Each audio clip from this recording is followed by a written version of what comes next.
niveau de base, donc tout en haut du schéma, c'est le décor.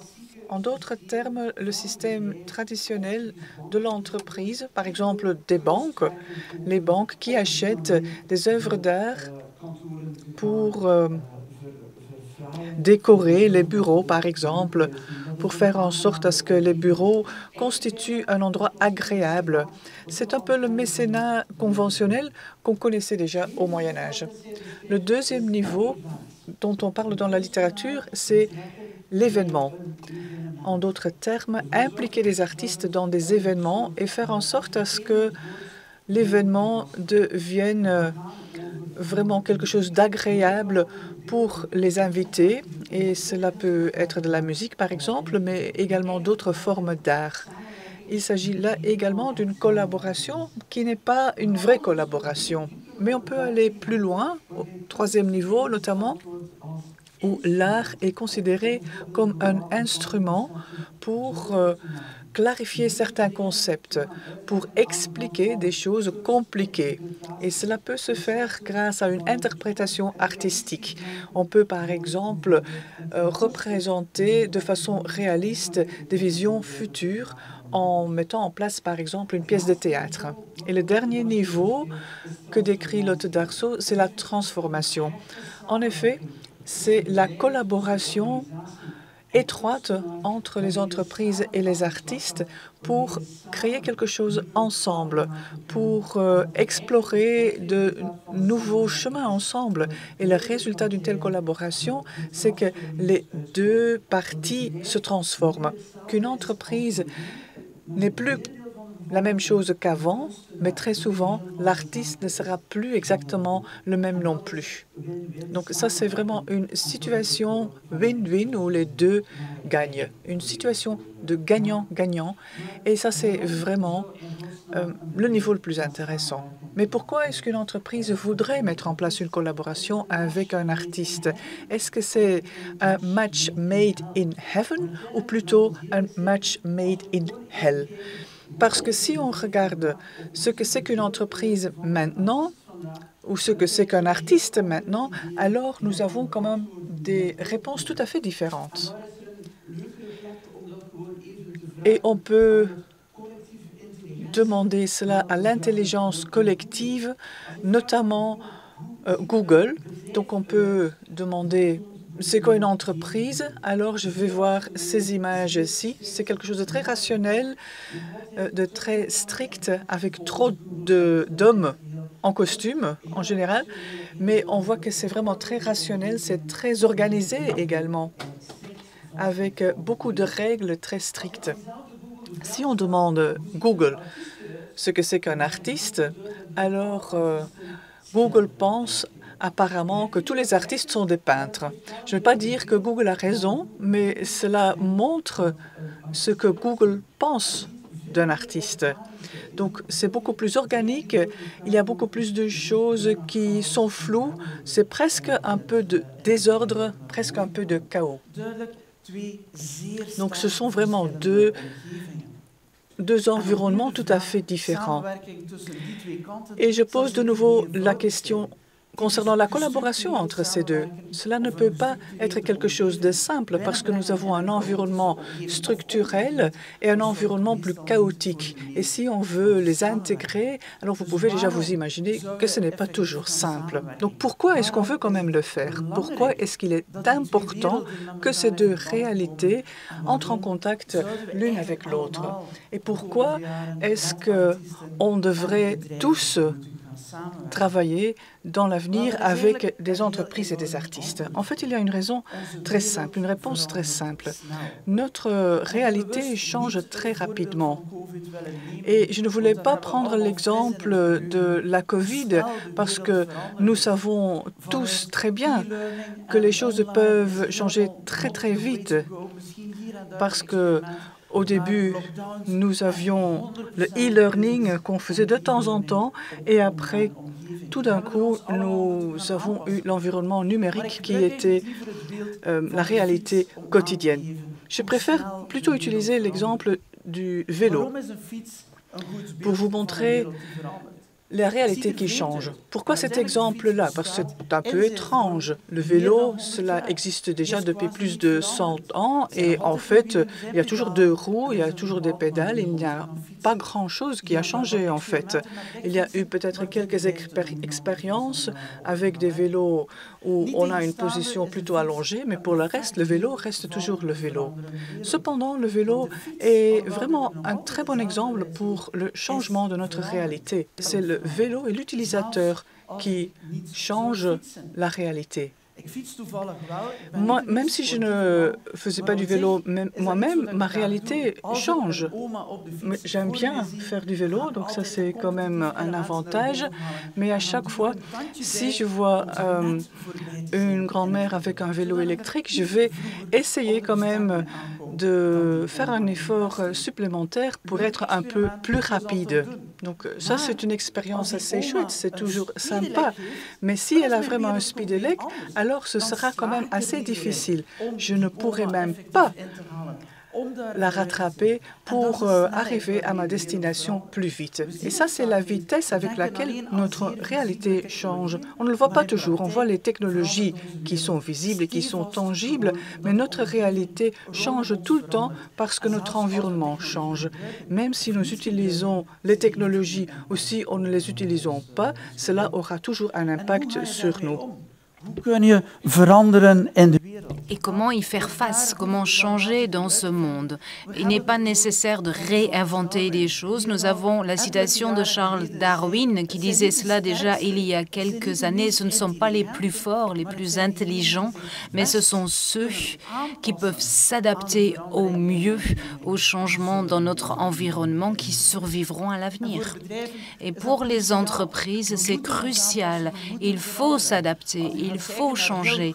Lorsque l'on regarde de très grandes entreprises, par exemple IBM, on se rend compte qu'après autant d'années, IBM existe toujours, mais a changé de manière fondamentale à plusieurs reprises. À l'origine, IBM était une entreprise qui faisait des machines à écrire. Elle est passée à des ordinateurs et d'ordinateurs, elle est passée à des logiciels et des solutions pour l'intelligence des affaires. À chaque fois, c'est presque devenu une autre entreprise si l'on les pose à côté l'une de l'autre. Voilà ce que c'est que l'adaptation. Mais comment y faire face et comment trouver cet avenir? Nous avons déjà entendu tout à l'heure s'adapter pour l'avenir, Smart Adaptation Strategies. Il s'agit d'innovation. Et il y a déjà pas mal de livres sur l'innovation. Déjà pas mal de choses ont été écrites sur l'innovation. Et l'innovation a été incorporée dans les processus. Un des processus les plus connus, c'est le Innovation Funnel. Qu'est-ce que c'est? Un entonnoir d'innovation, c'est une façon de débuter avec énormément d'idées à l'avant et énormément d'idées et pour les transformer en un petit effort. Et il faut sélectionner de toutes ces idées, il faut en garder quelques-unes pour lesquelles on va faire un peu plus d'efforts. On va plus regarder ce que cela signifie et petit à petit, on aboutira à une ou deux idées seulement que vous allez élaborer jusqu'en détail pour en faire un produit. C'est une stratégie qui fonctionne bien dans son ensemble, mais il y a deux problèmes. Un premier est toujours, lorsque l'on sélectionne, quels sont les critères de sélection? C'est toujours une idée de base. Et le deuxième problème avec l'entonnoir d'innovation, c'est toujours le début. Le fuzzy front, énormément d'idées, mais comment on récupère beaucoup d'idées? Et tout à l'heure, cela a déjà été dit, design thinking, c'est une bonne manière de penser à de nouvelles idées, de nouveaux concepts. Mais si l'on regarde ça d'un peu plus près, c'est une très bonne stratégie, c'est une très bonne manière d'aller de A à B. Et aller de A à B, c'est clair. Vous avez un objectif. Je suis chez A et je veux aller chez B. Tout à l'heure, un exemple, on essaye d'inventer un nouveau pot de yaourt pour les personnes âgées. Voilà un B très clair que vous avez en vue et le sentier pour aller de A à B n'est pas tout à fait clair. Et design thinking est une très bonne stratégie pour éventuellement, par des détours, arriver chez B. Et cela vous garantit aussi assez bien que vous allez trouver ce B. Mais qu'en est-il de l'avenir? C'est très difficile de l'inventer, très difficile de prédire. Raison pour laquelle il y a la citation pratique. La meilleure façon de prédire l'avenir, c'est de le fabriquer.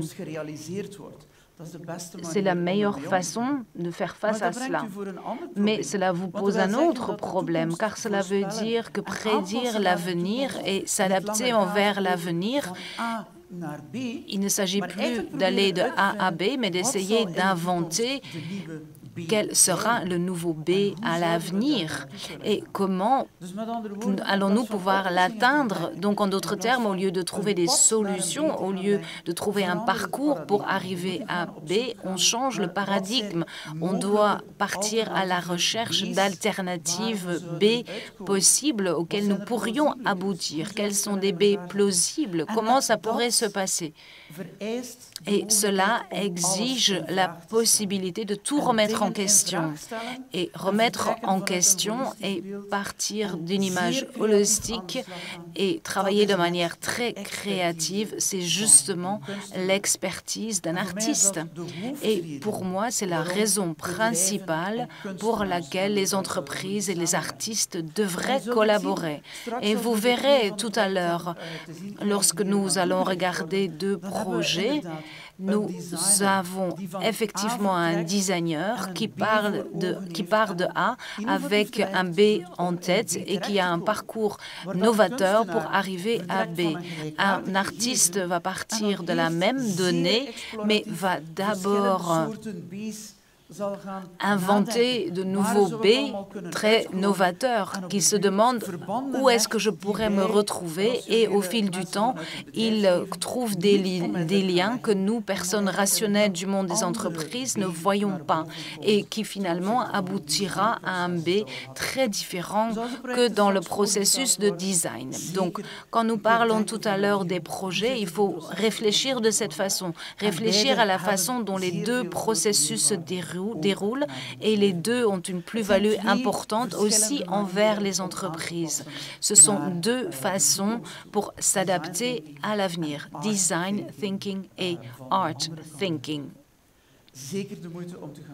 Cela vaut en tout cas la peine de les explorer. Ce sont deux méthodes différentes et exigent également une autre manière de collaborer ensemble. Design thinking un peu plus rationnel, un peu plus prédictif de là où vous allez arriver. Art thinking moins prédictif, ce qui ne veut pas dire qu'il n'est pas possible de le gérer. C'est toujours possible, mais il faut aborder cette coopération de manière différente. Nous partons de historiques, de deux mondes tout à fait différents. Et collaborer depuis deux mondes différents est fantastique. Je peux le conseiller à tout le monde. Je le fais depuis une vingtaine d'années. C'est vraiment fantastique de collaborer ainsi, mais cela exige une autre manière pour l'aborder. Cela veut dire qu'il faut également réfléchir et accepter que de l'autre côté, on travaille différemment de votre méthode. Les artistes et les entreprises constituent un exemple, mais il y en a beaucoup plus. Une autre chose que j'aime bien faire, par exemple, c'est coopérer entre le secteur du soin et l'ingéniosité, les informations de la technologie, les technologies des soins. Il y a beaucoup de choses à faire, mais imaginez quelque chose qui soit développé de manière très rationnelle d'un côté, avec de l'autre côté un infirmier qui a beaucoup de connaissances médicales, qui sait comment s'occuper de patients, mais qui n'y connaît rien en ordinateur et en informatique. Donc, faire collaborer ces deux personnes, c'est fantastique, ça marche, mais il faut l'aborder avec une stratégie d'ensemble très claire. Qu'avons-nous fait? Sur les années écoulées, nous avons élaboré une façon de reconnaître cette coopération pour faire en sorte qu'il y ait des conseils, des outils pour monter une telle collaboration le plus rapidement possible. Lorsqu'il s'agit d'une coopération entre les entreprises et les universitaires, entre les entreprises ou les secteurs des soins, j'ai déjà écrit un livre là-dessus. Il y a énormément de conseils déjà comment le faire, mais la coopération entre les entreprises et les artistes, nous avons créé la boussole de coopération. Il y a également une forme un peu plus artistique. Nous n'avons pas appelé boussole dans l'ensemble, mais ça en est une boussole de coopération, car cela vous aide à diriger la coopération, à trouver un sens à la coopération. Et je ne parle pas de l'objectif, je ne parle pas du B auquel il faut arriver, mais quelques conseils directeurs qui vous indiquent quels aspects de la coopération vont être très fluides et quels aspects de la coopération vont demander un peu plus d'attention si vous souhaitez aboutir à une coopération réussie. Dans le temps qui m'est imparti aujourd'hui, je ne peux pas entrer en détail de tous les éléments de la boussole de coopération, mais vous en voyez déjà quelques-uns sur le slide. Si vous souhaitez en savoir plus, je peux vous conseiller notre livre qui paraîtra bientôt. Au fait, c'est déjà une primeur. C'est la première fois que je peux vous montrer la page de garde de ce livre. Nous sommes certains qu'il paraîtra en décembre 2021 et spécifiquement pour vous, je peux vous donner une réduction Early Bird, une réduction de 20% si vous enregistrez sur le site Internet dans les semaines à venir. Nous ferons en sorte que vous serez les premiers à recevoir ce livre. Quel est le résultat de cette coopération? Au fait, c'est qu'il y ait un lien différent. Lotto Darso indiquait clairement qu'il y avait 4 niveaux dans l'ensemble. Nous avons enrichi ce modèle. Ce que vous voyez, c'est que dans le niveau supérieur, décoration, il y a beaucoup plus une relation client-fournisseur. Cela peut aller un peu plus loin, mais dans la plupart du cas, c'est très simple. Le gérant ou l'équipe de l'entreprise regarde les œuvres d'art, sélectionne sur certains critères, achète l'œuvre d'art et la transaction se termine ainsi. Lorsque l'on passe à la transformation, on voit qu'il y a une nouvelle relation avec l'artiste. Au lieu de fournisseur, on voit que c'est plus un partenariat. Et la boussole de coopération aide à élaborer ce partenariat pour faire en sorte que dès le départ du parcours, l'on soit assuré que ce sera un partenariat réussi et un parcours réussi dans son ensemble. Et ce que nous voyons en même temps dans la plupart des cas que nous traitons dans le livre, c'est qu'en même temps que le partenariat se monte, l'impact sur les deux parties augmente aussi. Plus profond le partenariat, plus loin que l'on s'éloigne de la relation fournisseur-client, comme pour les entreprises, aussi à travers les mondes différents. On voit que cela a de l'impact. L'artiste n'a pas toujours un impact selon l'objectif visé dans le parcours, la raison pour laquelle le projet a débuté, mais pour tous les projets que nous avons vus, il y a également des effets secondaires. Il y a des choses dont le gérant dit après coup, oui, au fait, ce n'était pas prévu, mais voilà ce qui a vraiment aidé à transformer notre entreprise. Et voilà la grande plus-value du parcours. Et nous voyons en même temps que les artistes retirent quelque chose de la coopération. Comme quand deux artistes collaborent et s'en retrouvent changés, on voit que la collaboration entre les entreprises et les artistes opère la même transformation.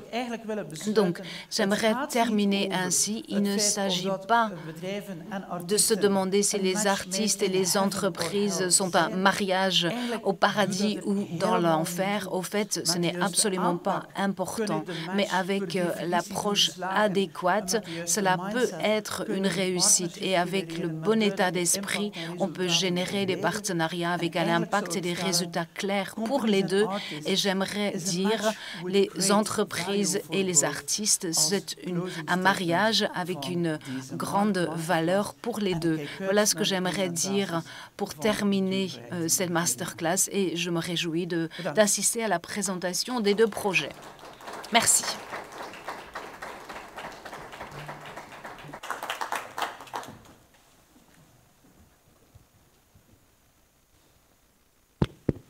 Merci beaucoup, Pete. C'était vraiment très, très enrichissant, comme quoi il y a beaucoup de potentiel de collaboration. Maintenant, j'aimerais alors inviter des artistes et des entrepreneurs. J'invite Olivier Defesch du projet Mira, Jonas van Steenkist du projet Pédigré, Joël Tilleman de Overtone, Joël, tu es invité, et Loïc fera alors la modération de ce panel. Loïc van den Benden est chargé du projet Living Lab ici au CLIC et il sera facilitateur aujourd'hui. Normalement, on va m'ouvrir, voilà, parfait, et donc je n'ai pas besoin de micro. Très bien. On peut s'installer. Il nous reste un siège vide, mais Jonas est en ligne et vous pouvez le voir sur vos écrans. Et Pete peut nous rejoindre aussi également. Ce sera l'occasion de discuter tous ensemble. Merci. Hop. Alors, très bien. Pour commencer un peu cette présentation, étant donné que tout le monde ne connaît pas tout le monde, le plus simple est peut-être que chacun puisse se présenter. Alors, on a déjà eu l'occasion d'entendre Pete pendant cette petite masterclass, mais peut-être qu'on peut commencer par Olivier, et qu'Olivier, tu peux nous parler un petit peu du projet, qui est Mira et plus globalement Memoikos.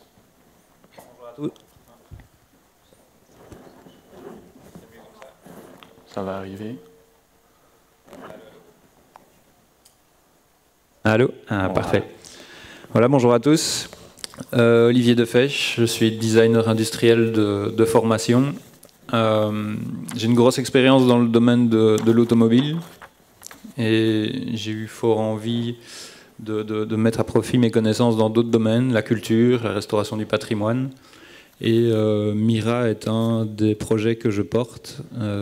Donc Mira, c'est une lunette qu'on peut placer sur un site touristique et qui permet de mettre en valeur de manière virtuelle ou avec de la réalité augmentée un site historique patrimonial. Très bien, merci. Alors on a, comme je le disais, également Jonas van Steenkist, je vais y arriver aussi, qui est en ligne. Jonas, est-ce que tu nous entends? Je vous entends très bien. Et nous, on t'entend, donc c'est parfait. Est-ce que tu peux nous parler de ton projet également? Ja, ik ben Jonas van Steen. Oui, je suis Jonas van Steenkist, je suis plasticien et curateur et je m'occupe surtout d'installations qui explorent les espaces d'habitat. Et je suis en duo avec Veerle Michiels depuis 11 ans et nous faisons des interventions ensemble. Et Pédigré a démarré avec la fascination de l'arbre généalogique d'une part et que les maisons ont toujours un lien avec l'identité. Cela peut être régional ou urbain. Mais au sein de Pédigré, j'étais également intéressée par les données qui étaient disponibles auprès de l'EIDAL pour voir ce que je pouvais faire avec ce nuage de données. Et je suis en train de développer un arbre généalogique de différentes maisons qui semblent éloignées, mais qui ont une sorte de lien, par exemple un lien historique. Effectivement, puisque tu parles de cette installation, on peut en voir un tout petit bout. Je pense que le projet est beaucoup plus important que ça, un tout petit bout dans l'espace exposition. Quand vous quittez l'Agora, c'est tout droit au fond à gauche. Et il y a également plein d'autres choses à visiter ici dans le bâtiment du CLIC. Et enfin, on a avec nous Joël Tilleman qui représente Overtone aujourd'hui. Joël, est-ce que tu peux nous présenter Overtone? Oui, bonjour. Donc, Overtone, c'est un studio, une équipe de designers d'expériences interactives. Et donc, je fais ça parce que je m'entends, c'est bizarre. Et donc, ce qu'on fait, c'est qu'on réalise sur mesure des installations immersives. Alors, nos premiers clients, si je peux dire, sont les musées. Donc, la plupart de nos installations ont été réalisées dans les musées, mais on travaille aussi avec des institutions comme le CLIC, justement. Notre but, vraiment, c'est de créer l'émotion, de susciter l'interaction. On a envie que les publics puissent être mis en mouvement, puissent interagir avec du contenu multimédia. Et pour atteindre ce côté magique qu'on essaie d'avoir dans chacune de nos expériences, qui sont à chaque fois très différentes les unes des autres, on mise sur les nouvelles technologies. Mais donc pour nous, les nouvelles technologies, c'est vraiment un moyen d'arriver à faire vivre une expérience au public et pas une fin en soi. Et voilà, je me retrouve aussi dans ce dont on discute ici avec les partenariats, parce que dans l'équipe, on est 6, les 2 cofondateurs, Nicolas D'Alessandro et moi-même. On a un lien spécial un peu avec l'UMONS et avec Numédia et avec les partenaires ici, puisqu'on est tous les 2 issus de la recherche. On a travaillé 10 ans dans la recherche, Nicolas sur tout ce qui est le son et l'expressivité, le contrôle expressif. Et avec le côté aussi artistique, d'avoir développé un instrument de synthèse de voix chantée dans le cadre de sa thèse. Et moi, sur tout ce qui est le mouvement, l'analyse du mouvement. Et donc, déjà, dans ce cadre-là, on avait eu l'occasion de travailler sur ce mix entre art et technologie. Et on a envie de pouvoir mettre ça à profit dans des installations qui étaient entre les mains du public. Et donc, dans la société, on a été rejoint maintenant aussi par un graphiste motion designer, par une scénographe, etc. Et pour nous, c'est vraiment la complémentarité et les interactions entre ces profils très différents et avec tous les partenaires qu'on peut avoir en fonction des projets qui rend les choses intéressantes, qui fait que chaque projet est unique et qui fait que, voilà, pour moi, le résultat va plus loin que la somme des parts de ce qu'on aurait pu avoir si chacun avait fait les choses dans son coin. Chouette, merci. Donc on a effectivement beaucoup de profils divers et on y reviendra peut-être après. Mais pour commencer, peut-être une première question de mise en bouche. Pete, tu as parlé finalement d'avoir des processus de création du projet qui sont assez différentes, où on peut avoir quelque chose finalement de très dans les cases, très cadré, et puis des moments où on peut être complètement divergent, par exemple en utilisant des techniques de design thinking, voire comme tu l'as appelé, de art thinking. Et donc, par rapport aux différents porteurs de projets qu'on a ici autour de cette table, j'ai envie de vous poser la question, comment est-ce que vous faites dans le processus de création d'un nouveau projet? Comment est-ce que vous fonctionnez justement dans ce processus? Est-ce que vous avez des habitudes et est-ce que vous pouvez nous les partager? C'est là où ça reste une table ronde, donc chacun parle un peu comme il veut. Voilà, Joël. Je me lance alors. Je pense que même par rapport à ça, nous dans l'équipe, on a des profils très différents. Je vais dire déjà divergents, oui. C'est parce qu'on a vraiment des gens qui ont un esprit très créatif et qui vont partir un petit peu dans tous les sens, et d'autres qui vont avoir tendance à recadrer. Donc naturellement, il y a des choses comme ça qui vont se faire. Et voilà, on a des projets avec des deadlines, et donc en fonction des projets et en fonction des deadlines, on va partir aussi. On va laisser plus de place à la divergence ou moins de place à la divergence, aussi en fonction des contraintes qui viennent des clients. Mais parfois, on a beaucoup de liberté. On a déjà même pu créer un petit peu des œuvres qui nous étaient propres, où on choisit en équipe de quoi on parle, comment on le fait, un petit peu tout. Mais donc, vraiment, ça dépend pour moi aussi de la personnalité, et donc on va avoir tendance à avoir ces profils qui partent dans tous les sens. Et puis, j'avoue, là pour le coup, c'est un peu moi qui vais dire ok, maintenant il va falloir converger parce que c'est pour demain. Mais je pense vraiment que on n'atteindrait pas les mêmes résultats si on n'avait pas ces profils qui partent dans tous les sens, et qui justement c'est pas juste avoir des idées différentes, c'est dire ok, pour faire la même chose, on pourrait le faire de 25 manières différentes, aussi bien sur le côté du graphisme que sur le côté des technologies, que sur l'expérience qu'on peut faire vivre aux visiteurs. Et pour toi, Olivier, le processus de création de Mira, ça s'est passé comment? Est-ce que c'est avant tout parti d'une réflexion technique ou plutôt d'une réflexion culturelle?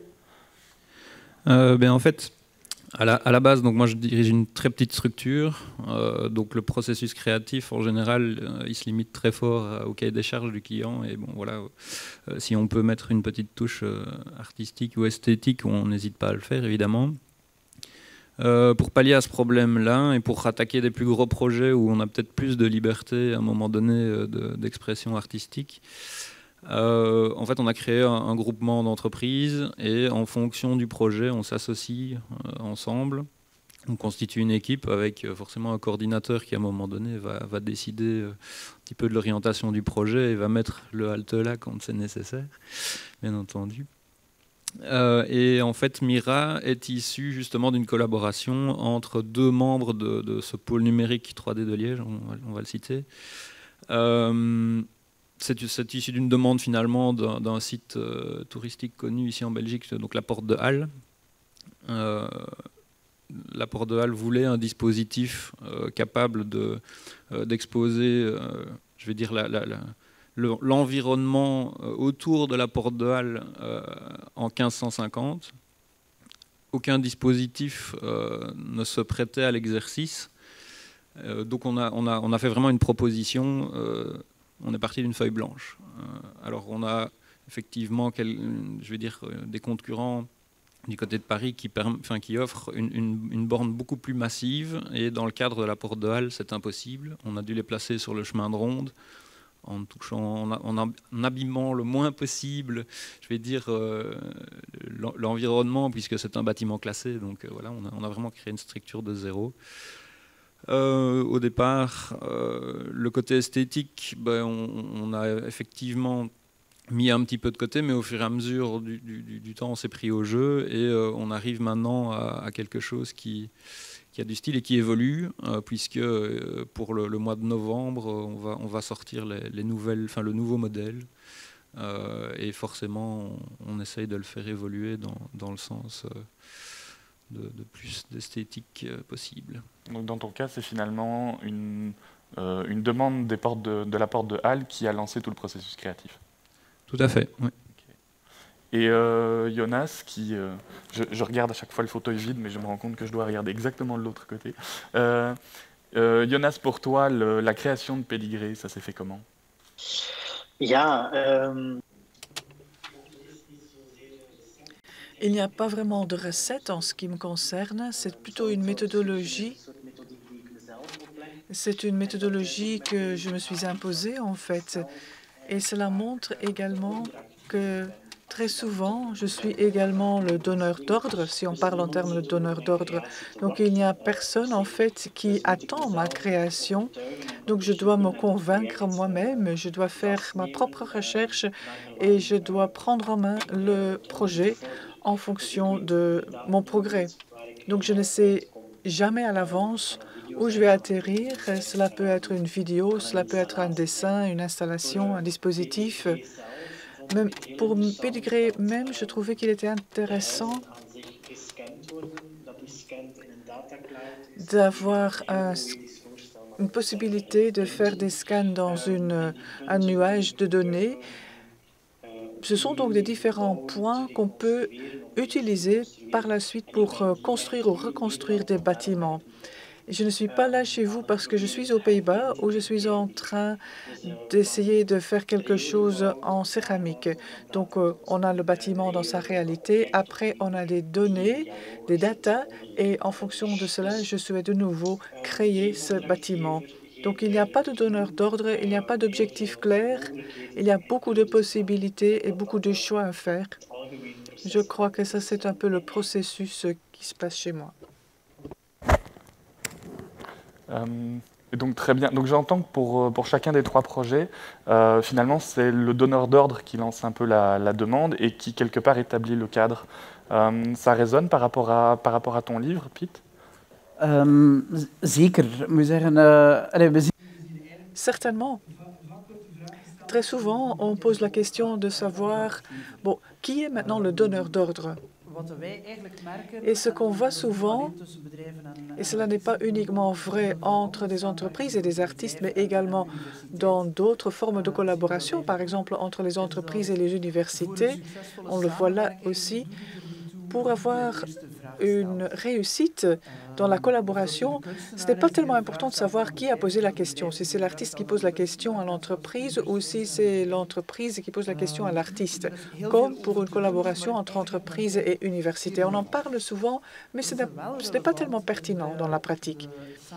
Ce qui est pertinent, par contre, c'est qu'il faut avoir l'esprit ouvert et qu'on souhaite vraiment créer ce partenariat. Comme l'infirmier de tout à l'heure qui travaille avec l'ingénieur, l'ingénieur doit accepter la réalité de l'infirmier et vice-versa. Et c'est exactement la même chose quand on parle d'une entreprise et d'un artiste. Donc il faut avoir cette ouverture. Les processus sont toujours différents. On a entendu 3 expériences différentes, mais ce n'est pas parce que le processus est différent qu'on ne peut pas faire le suivi du processus. Si je réfléchis en termes d'entreprise, on parle souvent de quelque chose qui est dédié. Par exemple, à une certaine date, il faut avoir un rapport ou il faut avoir un prototype.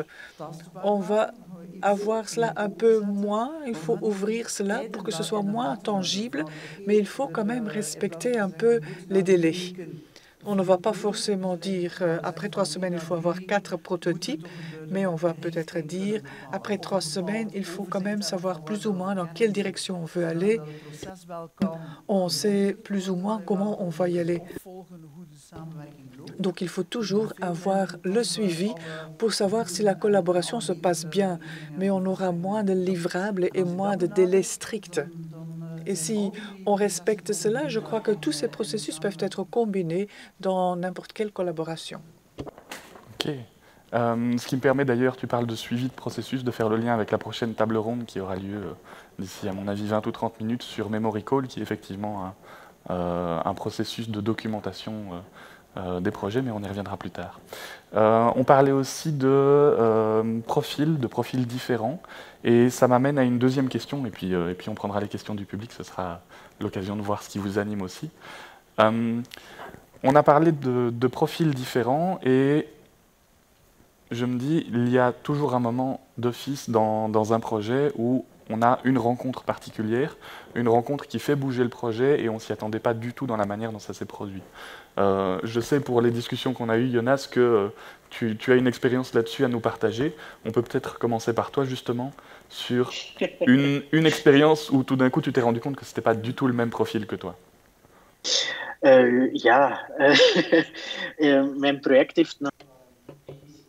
Mon projet a une dimension technique parce qu'il faut dessiner les datas. À un certain moment, j'ai donc suivi des cours de dessin. C'est Ruben qui m'a appris à dessiner et on parlait plus ou moins la même langue. Mais après, quand on veut imprimer, il y a d'autres aspects techniques et je ne pouvais pas les résoudre moi-même.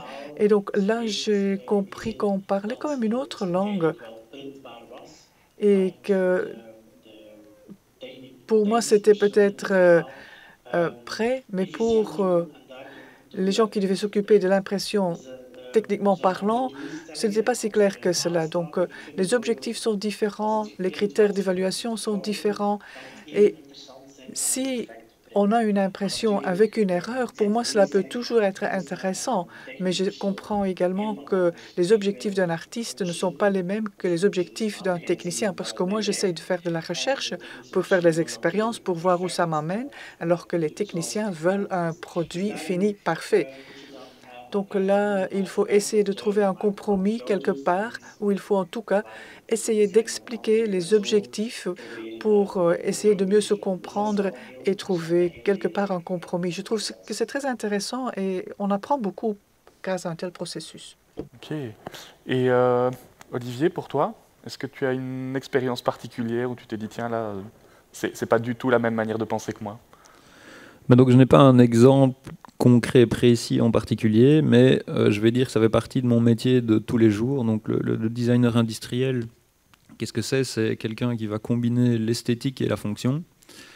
Donc, je suis amené à côtoyer, d'une part, le monde de l'engineering, très carré, pointilleux, où la moindre virgule compte, et puis de l'autre côté, Bon, moi, mon école était une école artistique, donc j'ai un peu connu les deux mondes. Et forcément, quand on part plus dans le style, on va avoir affaire à quelqu'un qui va dessiner, qui part d'une feuille blanche et qui ne se tracasse peut-être pas spécialement de l'encombrement, de la mécanique qu'il va y avoir derrière le dessin de la carrosserie. Et donc le designer industriel, il est à la croisée des deux mondes et il essaye de combiner au mieux les deux aspects. Et c'est pas toujours évident à concilier, mais voilà, ça fait partie de notre métier, c'est vraiment notre quotidien. Et pour toi, Joël ? Oui, je pense que dans nos projets, quand on arrive en tant qu'ingénieur et qu'on discute notamment avec des muséographes, par exemple, c'est quelque chose maintenant qu'on a l'habitude aussi de faire, d'arriver à trouver les bons mots pour dialoguer, parce que parfois on dit quelque chose et en fait de l'autre côté c'est interprété de manière complètement différente. Et pour moi ça fait vraiment partie de l'expérience et c'est ce qui fait qu'au fur et à mesure des projets aussi, on apprend à dire les choses différemment. Alors ça veut toujours, le fond est toujours le même, mais la manière dont on l'explique est importante parce qu'un mot n'aura pas la même signification ou une manière de présenter les choses n'aura pas la même signification. Et pour moi aussi, c'est l'importance qu'on donne aux différentes choses qui est très différente. Alors je rejoins un peu ce qui a été dit précédemment.